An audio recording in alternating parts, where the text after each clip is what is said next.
Hello friends, बहुत बहुत स्वागत है आप सभी का हमारे नए यूट्यूब चैनल जिसका नाम है power house of physical education concept. जी हाँ दोस्तों, जैसा कि आप इसका थंबनेल देख रहे हैं, यहाँ पे लिखा हुआ है कि क्या आप सच में तैयार हैं।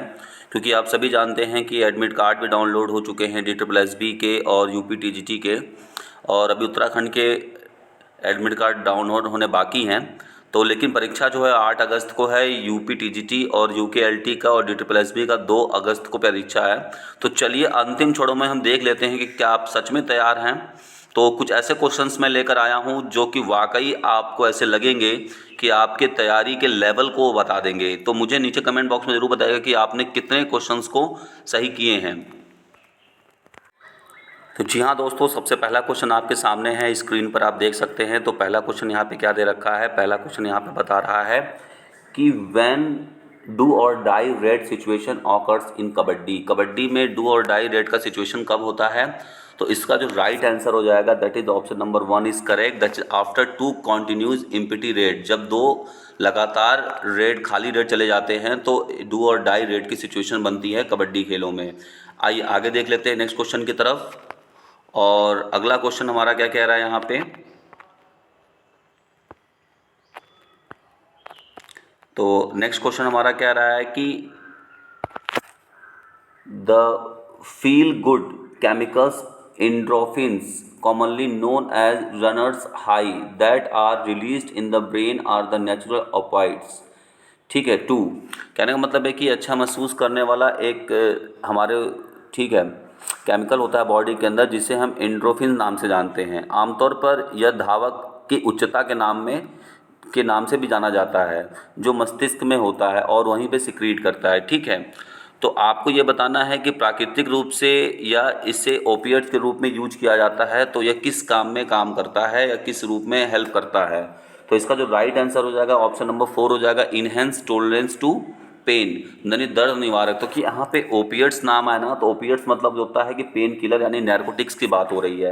तो ओपिएट्स यानी ओपियम भी आप जानते होंगे, अफीम वगैरह होता है, वो पेन किलर के रूप में काम करता है। तो एक नेचुरल पेन किलर के रूप में हमारे बॉडी में एंडोर्फिन्स नाम का केमिकल निकलता है। ठीक है, हार्मोन सिक्रीट होता है। आगे बढ़ते हैं नेक्स्ट क्वेश्चन की तरफ। और क्वेश्चन नंबर नेक्स्ट देख लेते हैं। यहाँ पे क्वेश्चन नंबर क्या कह रहा है कि the transfer of oxygen from air to these tissue of the body and transfer of carbon dioxide from tissue to outside air is called.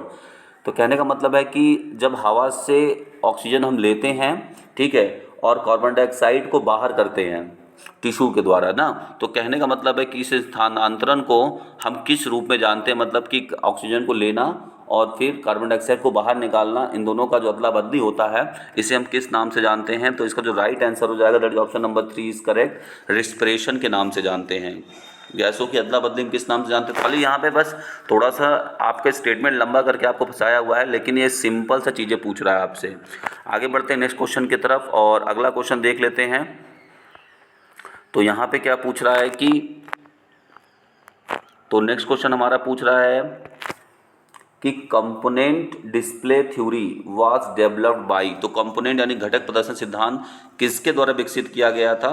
ठीक है, तो इसका जो राइट आंसर हो जाएगा that is option number 3, David Merrill के द्वारा develop किया गया था। आगे बढ़ते हैं नेक्स्ट क्वेश्चन की तरफ। देखिए ये सब क्वेश्चंस बहुत ही अच्छे लेवल पे हैं, इनको एक बार ज़रूर आप देख के जाइए। देखिए नेक्स्ट क्वेश्चन आपके सामने स्क्रीन पर है कि the term cross training means. Cross training का मतलब क्या होता है आपको ये बताना है।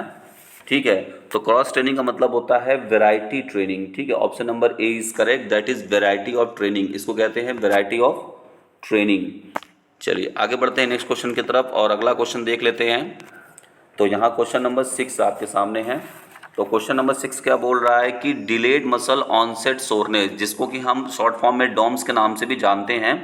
तो यह जो होता है ऑनसेट सोरनेस, यह किस प्रकार की क्या प्रॉब्लम होती है मसल्स में, किस तरह का होता है।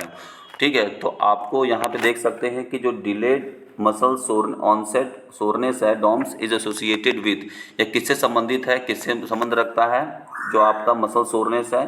तो इसका जो राइट आंसर हो जाएगा that is option number C is correct, muscle tissue damage, मांसपेशी ऊतक की क्षति को हम डॉम्स यानी डिलेड मसल्स ऑनसेट सोरनेस, कभी कभी इसका फुल फॉर्म भी आ जाता है, आप देखा होगा कभी कभी ये डॉम्स का मतलब भी पूछ देता है। चलिए आगे बढ़ते हैं नेक्स्ट क्वेश्चन की तरफ और अगला क्वेश्चन देख लेते हैं। तो क्वेश्चन नंबर 7 यहाँ पे कह रहा है कि in ancient Olympic an event called pancratium, तो एंशियंट ओलंपिक में एक खेल होता था जिसे हम पेनक्रेशम के नाम से जानते थे, तो उसमें दो चीज़ों का कॉम्बिनेशन होता था, वो दो कौन से खेल थे जिनका कॉम्बिनेशन होता था? तो इसका जो राइट आंसर हो जाएगा that is option number 2, wrestling and boxing का कॉम्बिनेशन को हम पेनक्रेशन के नाम से जानते थे एंशियंट ओलंपिक खेल में। आगे बढ़ते हैं नेक्स्ट क्वेश्चन की तरफ, क्वेश्चन नंबर 8 को देख लेते हैं। तो क्वेश्चन नंबर 8 क्या है यहाँ पे कि how many substitution permissible in one set of volleyball game, तो एक वॉलीबॉल खेल में कितने सब्स्टिट्यूशन, कितने स्थानांतरण आपके मतलब मान्य होते हैं, तो आपको ये बताना है। तो इसका जो राइट आंसर हो जाएगा that is option number A is correct, 6 substitution allowed हैं आपके वॉलीबॉल खेल में। आगे बढ़ते हैं नेक्स्ट क्वेश्चन की तरफ और अगला क्वेश्चन देख लेते हैं।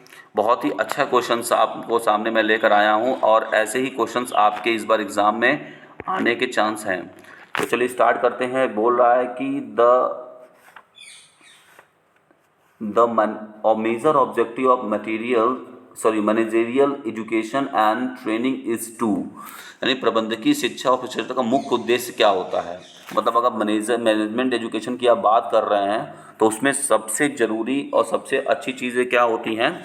तो इसका जो राइट आंसर है that is option number A is correct, produce competent administrator and managers in adequate numbers, तो पर्याप्त संख्या में प्रशासकों प्रबंधकों को तैयार करना, इसलिए हम इसको मैनेजेरियल यानी कि एमबीए वगैरह लोग करते हैं, स्पोर्ट्स एमबीए भी अभी आ रहा है, आप देख रहे हैं स्पोर्ट्स मैनेजमेंट से भी एमबीए हो रहा है। तो हम चाहते हैं कि अधिक से अधिक सक्षम मैनेजमेंट को क्रिएट किया जाए, उनको तैयार किया जाए। आगे बढ़ते हैं नेक्स्ट क्वेश्चन नंबर 10। तो क्वेश्चन नंबर 10 क्या बोल रहा है यहाँ पे कि what is the central core of circuit training, circuit training का केंद्रीय तत्व क्या है? इसमें से आपको ये बताना है।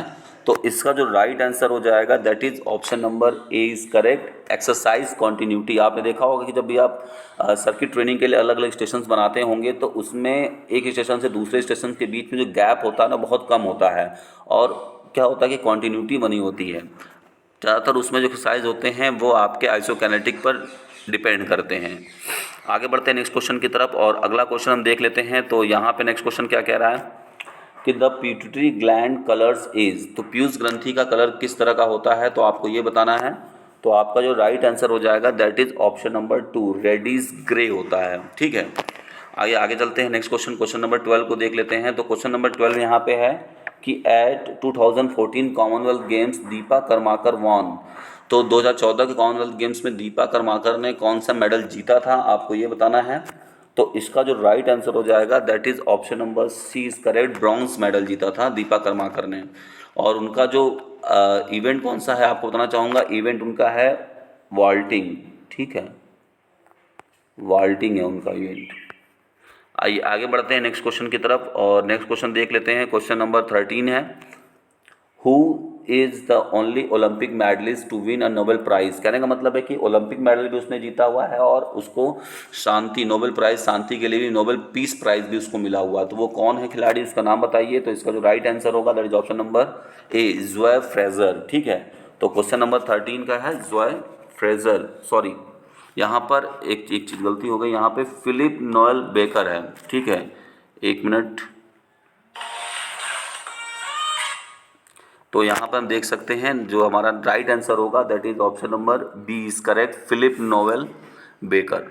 आगे बढ़ते हैं नेक्स्ट क्वेश्चन की तरफ और क्वेश्चन नंबर 14 को देख लेते हैं। यहाँ पे क्या है कि who said management is a multiple purpose organ that manages a business, manager and manages workers and work. तो ये किसने कहा है कि जो मल्टीपल पर्पज़ होता है मैनेजमेंट का, जो कि मैनेज करता है बिजनेस को, मैनेज करता है मैनेजर को और मैनेज करता है वर्कर और वर्क को।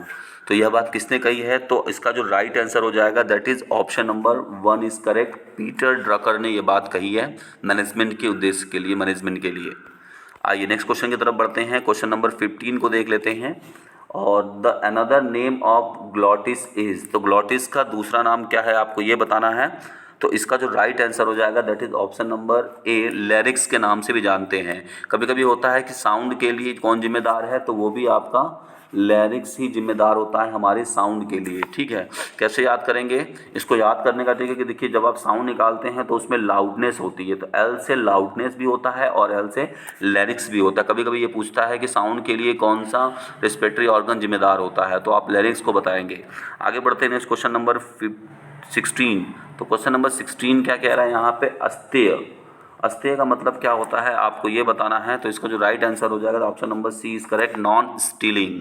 ठीक है, चोरी ना करना एक तरीके से अस्तेय का अंदर आता है। आगे बढ़ते हैं नेक्स्ट क्वेश्चन की तरफ और अगला क्वेश्चन देखते हैं, क्वेश्चन नंबर 17। तो क्वेश्चन नंबर 17 है कि theory of continuity of germplasm is credited to. तो जर्मप्लाज्म की निरंतरता के सिद्धांत का श्रेय किसको जाता है, आपको ये बताना है। तो क्वेश्चन नंबर 17 इसका जो राइट आंसर है दैट इज आप है वीजमैन। ठीक है, वाइजमैन को जाता है आपका theory of continuity of germplasm का श्रेय। आगे बढ़ते हैं नेक्स्ट क्वेश्चन की तरफ। क्वेश्चन नंबर 18 को देख लेते हैं। यहाँ बोल रहा है कि the neurotransmitter at neuromuscular junction is. तो न्यूरोमस्कुलर जंक्शन न्यूरोट्रांसमीटर क्या है, आपको ये बताना है। तो इसका जो राइट आंसर हो जाएगा that is option number C is correct, acetylcholine. ठीक है, एसिटिक्लाइन, ये आपका राइट आंसर है। आगे बढ़ते हैं क्वेश्चन नंबर 19 की तरफ। क्वेश्चन नंबर 19 क्या बोल रहा है? तो क्वेश्चन नंबर 19 आपके सामने है और ये बोल रहा है the condition in which one can not see close object very clearly is known as. ऐसी स्थिति जब कोई नज़दीक वस्तु को अच्छी तरह से ना दिख पा रहा है, मतलब कि नज़दीक की वस्तु जब आपको नहीं दिखती है तो इसको हम क्या किस नाम से जानते हैं। तो इसका जो राइट आंसर हो जाएगा that is option number 1 is correct, hypermetropia. ठीक है, हाइपरमेट्रोपिया के नाम से जानते हैं इस बीमारी को, जब नज़दीक की रोशनी आपकी आंखों की कमज़ोर हो जाती है। तो आगे बढ़ते हैं क्वेश्चन नंबर 20 को देख लेते हैं। क्वेश्चन नंबर 20 कह रहा है कि विच gland is responsible for stress response. Stress response के लिए कौन सा, ठीक है, ग्लैंड हमारा रिस्पॉन्सिबल होता है, आपको ये बताना है। तो इसका जो राइट आंसर हो जाएगा that is option number 3, pituitary gland जो होता है ये हमारे स्ट्रेस के लिए रिस्पॉन्सिबल होता है। आगे बात कर लेते हैं क्वेश्चन नंबर 21। तो क्वेश्चन नंबर 21 है यहाँ पे कि for an unraised border track the formula for stagger is. देखिए, आपको बताना चाहूँगा कि दो तरह के ट्रैक होते हैं, एक होता है स्टैंडर्ड ट्रैक, ठीक है, और एक होता है non standard track. Standard track में जो बॉर्डर होते हैं वो उभरे हुए नहीं होते हैं। ठीक है, तो उसका बताना कि आप उनका जिसमें कि बिना उभरे हुए आंतरिक बॉर्डर, यानी कि बॉर्डर उसमें आपका नहीं बनेगा। ठीक है, नॉन स्टैंडर्ड में बॉर्डर बना होता है जो उभरे हुए होते हैं 10 सेंटीमीटर के। तो उसके लिए आपका स्टैगर निकालने का फॉर्मूला क्या है, आपको ये बताना है। तो क्वेश्चन नंबर इसका जो राइट आंसर हो जाएगा that is option number C is correct, WN-1, ठीक है, bracket close and into 2 pi. ठीक है, आइए आगे बढ़ते हैं नेक्स्ट क्वेश्चन की तरफ। ये मैंने यहाँ पे इसलिए बताया क्योंकि बहुत सारे बच्चे बोलेंगे कि -0.10 है, लेकिन वो नॉन स्टैंड ट्रैक है जिसमें 10 सेंटीमीटर का वो बॉर्डर ट्रैक ऊपरा हुआ बना होता है। आगे बढ़ते हैं नेक्स्ट क्वेश्चन नंबर 22 को देख लेते हैं। और क्वेश्चन नंबर 22 क्या कह रहा है यहाँ पे, the contractile element of the muscle is.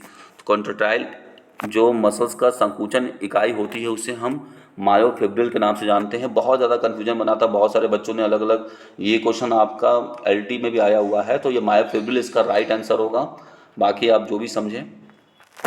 आगे बढ़ते हैं नेक्स्ट क्वेश्चन की तरफ और क्वेश्चन नंबर 23 को देख लेते हैं। तो क्वेश्चन नंबर 23 यहाँ पे कह रहा है कि in which position a libero is not allowed to play in volleyball. किस पोजीशन पर लिब्रो नहीं खेल सकता है, आपको ये बताना है।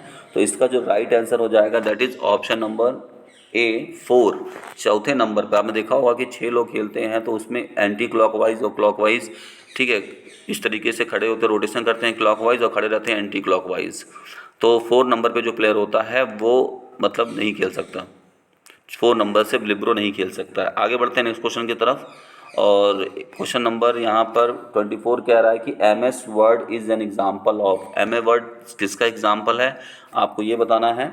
ठीक है, तो इसका जो राइट आंसर हो जाएगा that is option number C is correct, an application software होता है। MS वर्ड को हम एक एप्लीकेशन सॉफ्टवेयर के रूप में इस्तेमाल करते हैं। क्वेश्चन नंबर 25 है यहाँ पे कि the component of philosophy that deals with knowledge its kinds and methods is known as. तो इसका जो राइट आंसर होगा that is option number 2 epistemology. ठीक है, आपको ई से याद करना है नॉलेज। देखिए जब भी नॉलेज की बात आएगी तो याद रखिएगा ई, यहाँ पे नॉलेज में ई खत्म हो रहा है यहाँ पर, और एपिस्टेमोलॉजी ज्ञान विमान से ई से स्टार्ट होता है। तो आप याद करने के लिए कोरिलेट कर सकते हैं इस ट्रिक को। आगे बढ़ते हैं नेक्स्ट क्वेश्चन की तरफ और अगला क्वेश्चन देख लेते हैं। नेक्स्ट क्वेश्चन यहाँ पे कह रहा है कि muscles can produce maximum tension when the length of muscle is. एक मांसपेशी में अधिकतम तनाव के लिए उसकी लंबाई कम से कम कितनी होनी चाहिए, ठीक है, ताकि वो मैक्सिमम फोर्स को क्या कर सके, एक्सर्ट कर सके। तो इसका जो राइट आंसर हो जाएगा that is option number 1 is correct. 120%, मतलब 120% होना, समान लंबाई से लगभग 120% लंबी होनी चाहिए। आगे बात कर लेते हैं। तो क्वेश्चन नंबर यहाँ पर बात कर लेते हैं, what is the correct order of needs in Maslow hierarchy. Maslow hierarchy में जो नीड्स थ्योरी मैस्लो हायरार्की ने दिया था, नीड्स के उन्होंने हायरार्की बनाया था, तो उसका करेक्ट सीक्वेंस आपको बताना है कि क्या हो जाएगा। तो इसका जो राइट आंसर हो जाएगा that is option number D. पहले होता है फिजियोलॉजिकल, जिसमें safety, love and belonging, esteem, self actualisation, ये चीज़ें आती हैं। आगे बढ़ते हैं नेक्स्ट क्वेश्चन की तरफ। क्वेश्चन नंबर 28 को देख लेते हैं। तो क्वेश्चन नंबर 28 हमारा है, स्पोर्ट ड्रिंक ऑलवेज कंटेन। तो स्पोर्ट ड्रिंक में क्या मौजूद होता है हमेशा, आपको ये बताना है। तो इसका जो राइट आंसर हो जाएगा that is option number 2, multiple sugar molecules होते हैं आपके स्पोर्ट्स ड्रिंक। आगे बात करते हैं क्वेश्चन नंबर 29। तो क्वेश्चन नंबर 29 बोल रहा है कि in which year Coubertin presented his plan to International Congress for first Model Olympic Games। तो कुबर्टीन ने सबसे पहला अपना जो प्लान था ऑर्गेनाइज करने का इंटरनेशनल लेवल कांग्रेस में कब रखा, आपको ये बताना है। तो इसका जो राइट आंसर हो जाएगा that is option number C is correct, 1894। यहाँ पर 1 कट गया है, 1894। ठीक है, आगे बढ़ते हैं नेक्स्ट क्वेश्चन की तरफ और क्वेश्चन नंबर 30 को देख लेते हैं। तो यहाँ बात हो रही कि करेगेटर सुपरलियार मसल्स ऑफ द। तो कोरिगेटर सुपरसिल्ला मसल्स कहाँ होता है, सुपरसिल्लाई मसल कहाँ होता है, आपको ये बताना है। कोरिगेटर सुपरसिल्लाई मसल जो होता है वो किधर होता है। तो इसका जो राइट आंसर हो जाएगा that is option number B correct हो जाएगा, आई, आँखों में होता है आपके। आगे बात करते हैं क्वेश्चन नंबर 31 को देख लेते हैं। तो क्वेश्चन नंबर 31 क्या कह रहा है कि सुपरविजन शुड बी प्राइमरली, पर्यवेक्षण प्राथमिक रूप से होना चाहिए। तो कहाँ कैसा होना चाहिए, आपको ये बताना। सुपरविजन सबसे पहले कैसा होना चाहिए, तो आपको ये बताना है। इसका जो राइट आंसर होना चाहिए that is option number A is correct, constructive and creative होना चाहिए। ठीक है, आगे बात कर लेते हैं नेक्स्ट क्वेश्चन नंबर 32 की तरफ। क्वेश्चन नंबर 32 कह रहा है कि द टाइपोलॉजी ऑफ करिकुलम, पाठ्यक्रम के वर्गीकरण क्या है, इसमें से आपको ये बताना है। तो इसका जो राइट आंसर हो जाएगा that is option number 3 is correct, intended, implemented and attend. ठीक है, उद्देश्य, क्रियान्वयन और सिद्धि, ये आपका होता है टाइपोलॉजी ऑफ करिकुलम। आगे बढ़ते हैं नेक्स्ट क्वेश्चन नंबर 33 को देख लेते हैं। यहाँ बात कर रहा है कि transfer of heat through direct contact with its source is. अगर आपका किसी भी स्रोत के सीधे संपर्क में ऊष्मा का जो ट्रांसफ़र होता है उसे हम किस नाम से जानते हैं। तो इसका जो राइट आंसर हो जाएगा that is option number C is correct, conduction के नाम से जानते हैं जब आपका डायरेक्ट हीट ट्रांसफ़र होता है डायरेक्ट कॉन्टैक्ट से।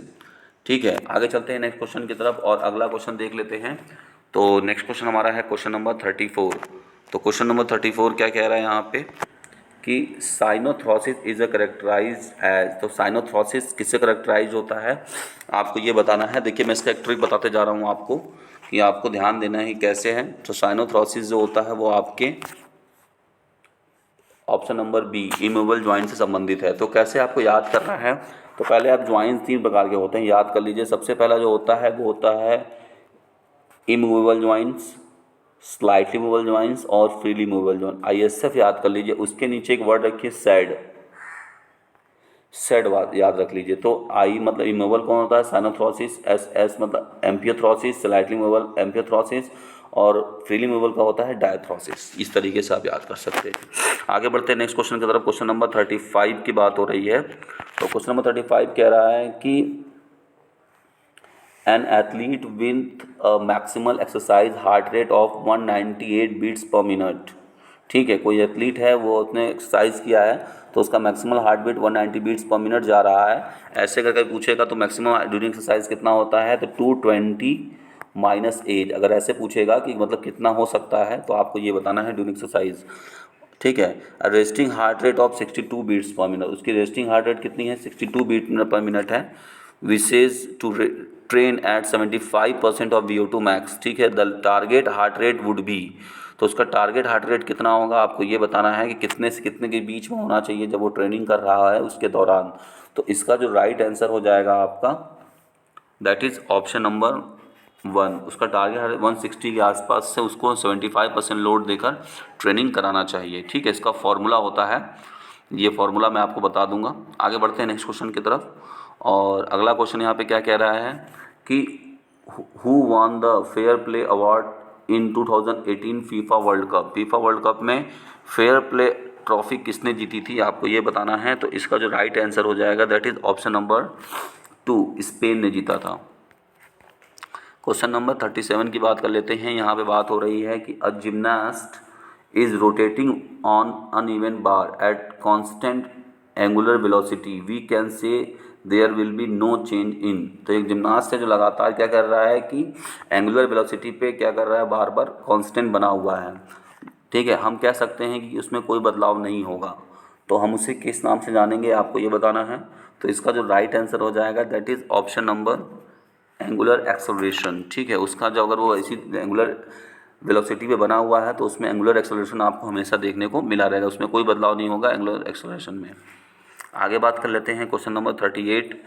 तो यहाँ बोल रहा है कि protein present in the matrix of cartilage is known as. जो प्रोटीन होता है मैट्रिक्स ऑफ कार्टिलेज में जो अवेलेबल होता है वो कौन सा प्रोटीन होता है, आपको ये बताना है। तो इसका जो राइट आंसर हो जाएगा दैट इज ऑप्शन नंबर 3, कॉन्ड्रीन। ठीक है, कॉन्ड्रीन नाम से वो प्रोटीन अवेलेबल होता है आपके मैट्रिक्स ऑफ कार्टिलेज में। आगे बात कर लेते हैं क्वेश्चन नंबर 39। ठीक है, तो क्वेश्चन नंबर 39 क्या कह रहा है यहाँ पे देख लेते हैं। The type of motivation best for learning sports skill. तो वो कौन सा मोटिवेशन का अच्छा उदाहरण होता है या अच्छा एग्जाम्पल है या अच्छा टाइप होता है जिससे कि स्पोर्ट्स लर्निंग स्किल में काम आता है। ठीक है, तो इसका जो राइट आंसर हो जाएगा that is option number B, intrinsic motivation ही सबसे अच्छा स्पोर्ट्स स्किल लर्निंग का, कोई भी स्किल लर्निंग का सबसे अच्छा तरीका क्या होता है, इंट्रेंसिक मोटिवेशन, कुछ भी आप लर्न करना चाहते हैं। आइए आगे बात कर लेते हैं क्वेश्चन नंबर 40 पे। क्वेश्चन नंबर 40 कह रहा है कि who is the president of IAAF। तो IAAF का प्रेसिडेंट कौन है, आपको इस टाइम ये बताना है। तो इसका जो राइट आंसर हो जाएगा that is option number D, Sebastian कोए इस समय IAAF। ठीक है, इसका जो फुल फॉर्म क्या है, इंटरनेशनल, ठीक है, एसोसिएशन, ठीक है, एथलेटिक फेडरेशन। तो एसोसिएशन हो गया, पहले ये एमेच्योर के नाम से था। आगे बढ़ते हैं नेक्स्ट क्वेश्चन की तरफ और आगे क्वेश्चन देख लेते हैं। यहाँ बात कर रहा है pioneer of the heuristic method of teaching is. तो ह्यूरिस्टिक मेथड का आविष्कारक कौन है, इसमें से आपको ये बताना है। तो इसका जो राइट आंसर हो जाएगा that is option number C, H.E. Armstrong. तो प्रोफेसर H.E. आर्मस्ट्रॉन्ग क्या थे, ह्यूरिस्टिक मेथड के जनक माने जाते हैं। क्वेश्चन नंबर 42 को देख लेते हैं। क्वेश्चन नंबर 42 क्या कह रहा है यहाँ पे कि V lookup used in. V lookup used in ये किस में यूज किया जाता है आपका, मतलब ये आपका कंप्यूटर का क्वेश्चन है, आपको ये बताना है। तो 42 का जो राइट आंसर होगा that is option number 3, MS excel में। ठीक है, MS एक्सेल में बताया जाता है। ठीक है, आगे बढ़ते हैं नेक्स्ट क्वेश्चन की तरफ और क्वेश्चन नंबर 43 को देख लेते हैं। Tripolar approach of lesson planning is known as. जो ट्राईपोलर अप्रोच जो होता है यानी कि 3 ध्रुवीय दृष्टिकोण पाठ्यक्रम के किस शुरुआती योजना में कब देखा जाता है, आपको ये बताना है। तो इसका जो राइट आंसर हो जाएगा that is option number 4, Bloom और इवेल्युएशन अप्रोच में आपको ट्राईपोलर अप्रोच लेसन प्लान में देखने को मिलता है, ब्लूम और इवेल्युएशन। क्वेश्चन नंबर 44 को देख लेते हैं। यहाँ बोल रहा है कि the surplus energy theory of play was propounded by. तो सरप्लस एनर्जी थ्योरी किसके द्वारा तो किया गया था। तो इसका जो राइट आंसर हो जाएगा that is option number D is correct, ठीक है, option number D is correct. Sealer and Spencer के द्वारा किया गया था सरप्लस यानी अतिरिक्त ऊर्जा का सिद्धांत। आगे बात कर लेते हैं क्वेश्चन नंबर 45। क्वेश्चन नंबर 45 यहाँ पे है कि the construct validity of test can be estimated by. तो कंस्ट्रक्ट वैलिडिटी, ठीक है, परीक्षण के निर्माण की वैधता का अनुमान लगाया जा सकता है, तो किसके द्वारा लगाया जा सकता है आपको ये बताना है। तो इसका जो राइट आंसर हो जाएगा that is option number D is correct, correlating the test with another test of its kind. तो कंस्ट्रक्टिविटी का मतलब क्या है कि उस टेस्ट को हम किसी और टेस्ट के साथ रिलेट करके उसके प्रकार के बारे में जानते हैं या जानने की कोशिश करते हैं। क्वेश्चन नंबर 46 कह रहा है यहाँ पे कि according to Kramer the objective of curriculum planning is.